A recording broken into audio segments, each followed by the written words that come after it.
42% quota ఇవ్వాల్సిందే, BC declaration పై మాట తప్పితే తరిమి కొడతాం, బీసీ మహాసభలో ఎమ్మెల్సీ కవిత గారు.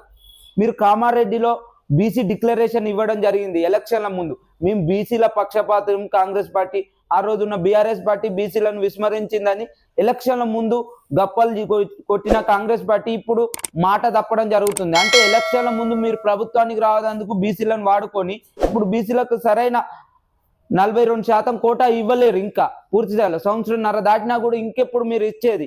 అంటే బీసీలను గద్దెనెక్కదాక బీసీలను వాడుకొని గద్దెనెక్కినాక బీసీలను విస్మరిస్తారా? దీనిపై ఎమ్మెల్సీ కవిత గారు మహాసభలో భారీ ఎత్తున మహాసభ పెట్టడం జరిగింది.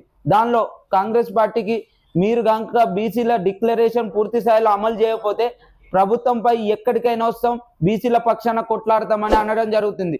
దయచేసి మీరు బీసీల పక్షపాతి కాంగ్రెస్ పార్టీ అనుకుంటే 42% మీరు రిజర్వేషన్ ఇవ్వాలి. ఇవ్వని పక్షాన బీసీల తరపున తెలంగాణ ప్రజలందరూ కాంగ్రెస్ పార్టీకి నిరసనగా ధర్నాలు చేస్తారని తెలియజేయడం జరుగుతుంది.